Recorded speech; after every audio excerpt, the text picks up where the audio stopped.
صلى الله عليه وآله وسلم. أما بعد، السلام عليكم ورحمة الله وبركاته. السلام عليكم ورحمة الله وبركاته. مش متعصبة.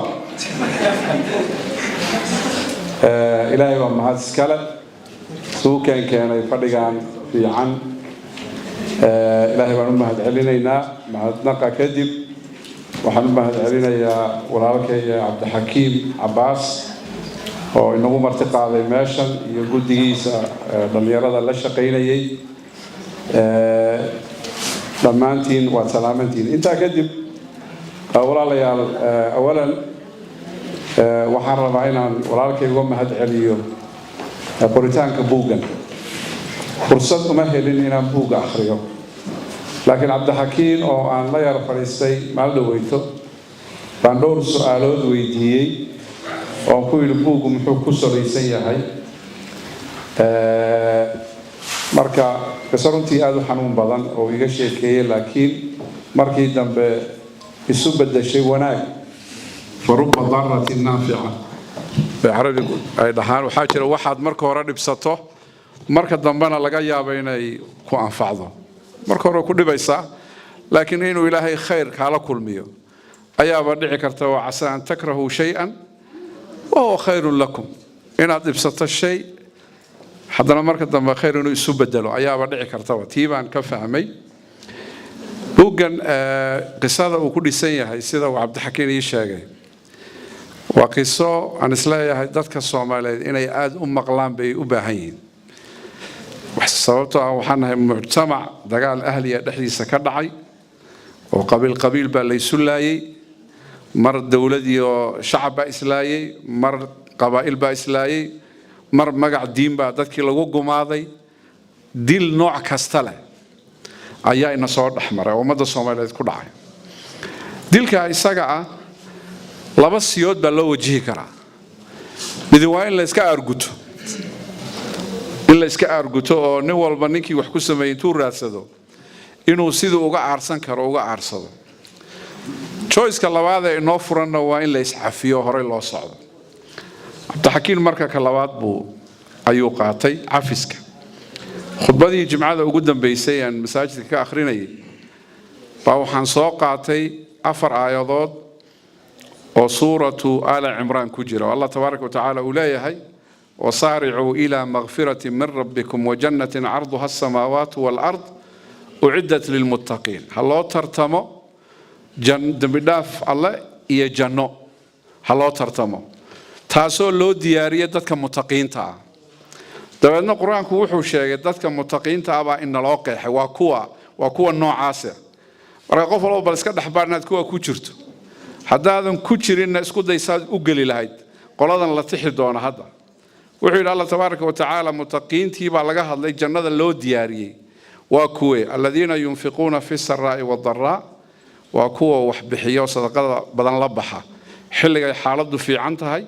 هي حلقة أي حنتهاي با مركي وحيستان هي مركي وحيسن انت حتى كان وحبها هيسنين انت يرتكست هيستان روينا حكا بحس الذين ينفقون في السراء والضراء لبو والكاذمين الغيظ كوا عرضودا قرية أما عرضودا كنترولا dad badan oo inaga inagu dhex jira waxa laga yaabaa markay caroodaan inay is control karin laakiin haddaad rabto inaad kuwa jannada loo diyaariyay noqoto waa inaad caradaada control kartaa. caradu waa waxa ugu badan ee ummadda baabi'iya waxa dad islaynaya waxa guri dumaya waxa furiin dhacaya kulli cara keentay. marka caradu waa inuu qofku controlaa. diintuna waxayna bartay waxyaabaha aad caradaada ku dajin karto sida markaad carooto inaad dhahdo a'uudu billahi minash shaytaanir rajiim oo kale haddii lagu xasuusiyana aad aqbasho haddii kale horjiinay ma faraaga qadaadan dhihin haddaad saragto adoo saale ogow baalkii jinkii waa kugu ciyaaray shaytaankii waa kugu ciyaaray. والكاظمين الغيظ والعافين عن الناس waxa ku jira kuwa والعافين عن الناس kuwa dadka iska cafiya dadka dulmiyay ee dhibka u geystay kuwa iska cafiya. la quraanka waa inuu apply gareynaa Soomaa practically sida hadda walaalkeen oo kale والعافين عن الناس kuwa dadka iska cafiya. dadka waxa jira qaar maxaan ku yiraahdaa aan dhaho cilkama kore 30 sano ka hor eraygii lagu yiri أفرتن سنة كهر وحي لو قلنا كاس مجدة وهو سائق come on وحنو باهنا إن تعفينه كسرعة ديك لا أضاح عنهم سنان قلبي يتكشرنان والعافين عن الناس والله يحب المحسنين آيات كاسا كم إذا مركز ضمن الله تبارك وتعالى وحكسه قبل أولئك كوا يجا وحيليه مغفرة من ربهم وكوا لودم بدافي دونا وجنات يجنة دم بدافي يجنة يكون بلاوتي آيات دم بدافي يجنة ويكون ماذين مركز حلايا هاي بوغان هذانا قيبتي الصلوات سيدا هذا عنوانك كم موقتا وقيب ولالكي إيشة إنه كجا هذا أهمية إلى هاي أقونت وحتركوده waxyaabaha aan isleeyahay Soomaalida waa ka maqay waxa kamida oo waliba muslimiinta kale iyo hadaad fiiriso Carabaha iyo ummadaha kale aad ugu dhaqmaan daryaalka agoonta waana waxa ugu muhiimsan inuu qofku agoon daryeelo hadaan idin weydiiyo intiina halkan fadhida imise qof baa agoon ama qaraabadiisa ha noqdo walaalkii abtigii adeerkii ha dhalo ama maba yaqaanaba xataa agoon imise biisha bil walba والله يا بني نقول يا ما نقانو بينما ما له قارك المركز تكتو عربها يقف وحكولية هاي سوى شقة سكوت وحكولية وحقيقة رصد حفر أجونون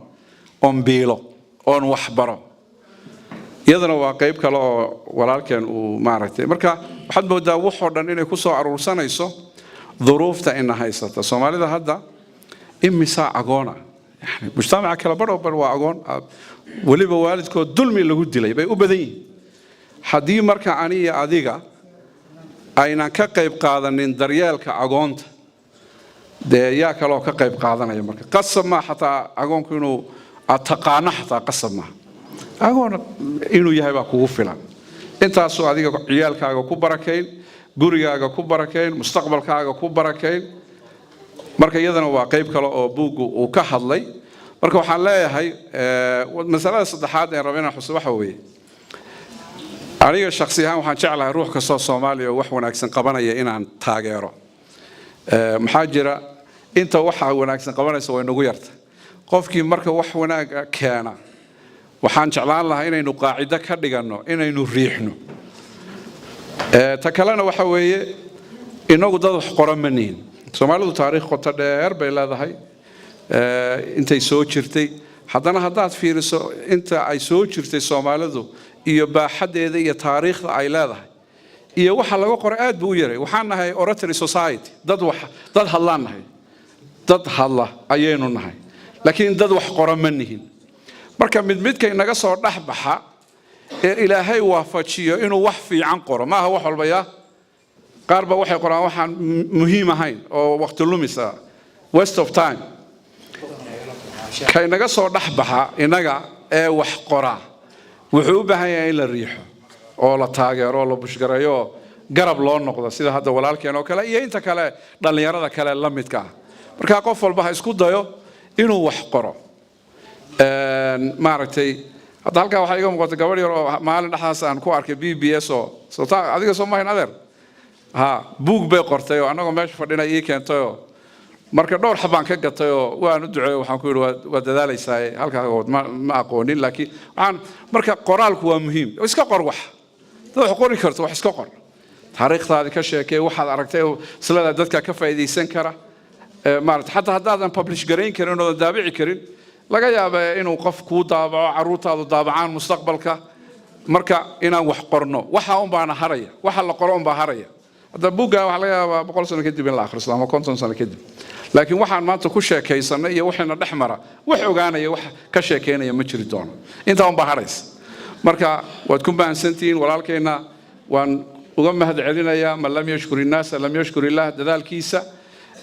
waxaan idinka iyo naftayda ku dhiirigelinayaa de buugana meesha afmaran mayna la imanay buugana hal la gato ma taqaana laba iyo saddex iyo afar iyo wixii loo gadan karo waliba waxay naloo sheegay proceeding ama waxa ka soo baxa inuu agoonta aadayo marka sadaqay la mid tahay nin walba intaad qaadan karto qaado waad mahadsantiin wassalaamu calaykum waraxmatullaahi wabarakaatuh